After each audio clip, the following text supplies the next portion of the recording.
Contrairement à ce que l'on peut croire, le métier d'éducateur n'est pas un métier facile. Dans cette profession, la violence est malheureusement présente. Les faits de violence font régulièrement la une des journaux. Dès lors, en tant que futurs éducateurs, quelles attitudes pouvons-nous adopter face à ce type de problème ?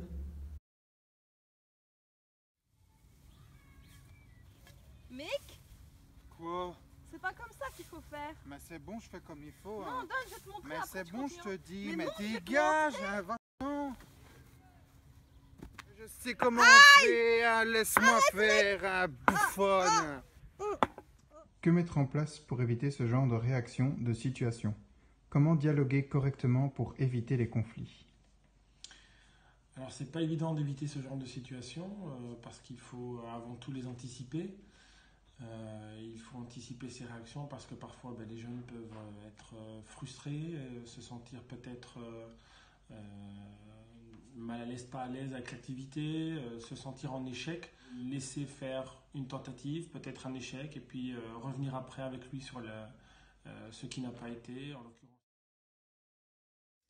Vas-y, viens mec, on y va, j'ai ses clés. On va vers là où il pique sa caisse.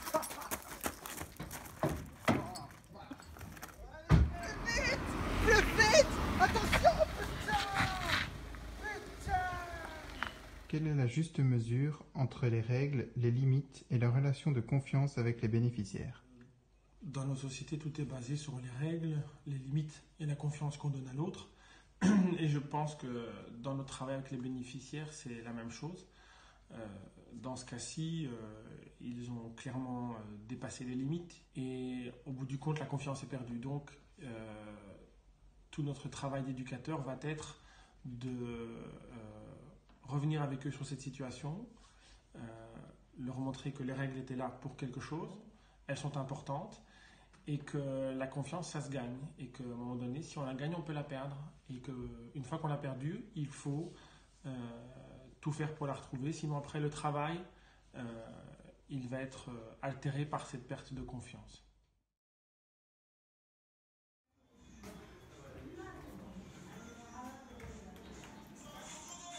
Je peux savoir ce que tu fais là? Tu sais qu'on peut pas fumer, c'est dans le règlement. Mais caille dehors. Et caille, c'est pas une raison, tu éteins ta cigarette et je vais te voir à 1h dans mon bureau, ça va? Ok. Ah, t'es là, tu peux venir t'asseoir ici.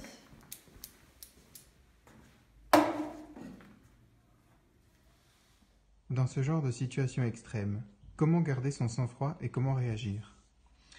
Alors tout d'abord, on n'est pas des super-héros. Quand on arrive dans une situation comme ça, c'est quand même que c'est aller loin.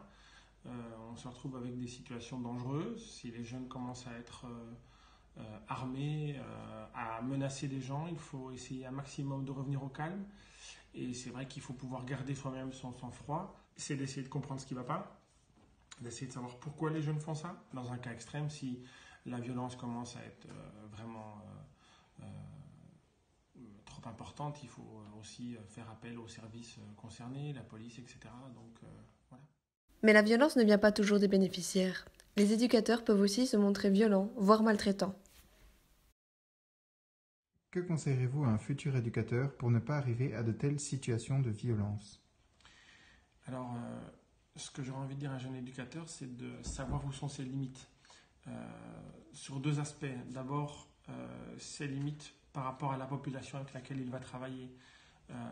Si on n'est pas à l'aise avec une certaine population, il faut essayer de se diriger vers la population avec laquelle on est le plus à l'aise. C'est dans ces cas-là qu'on aura le moins vite des situations où on peut tomber dans la maltraitance. Et dans le deuxième aspect des limites, c'est ces limites physiques. C'est-à-dire qu'il faut être sage avec son sommeil. Il ne faut pas prendre à la légère le fait de la fatigue. Quand on est éducateur et qu'on travaille par exemple en hébergement, on a des horaires décalés, on peut faire des nuits. C'est une situation qu'il ne faut pas prendre à la légère parce que la fatigue, pour moi, est un élément très important dans une situation de maltraitance. Donc, À travers ces témoignages, nous espérons que vous, futurs éducateurs, vous avez pu observer qu'il est important de vous connaître vous-même. Ensuite, il est nécessaire d'instaurer une relation de confiance avec vos bénéficiaires par le dialogue. Enfin, n'oubliez jamais que le métier que vous avez choisi est un métier qui s'exerce en équipe pluridisciplinaire.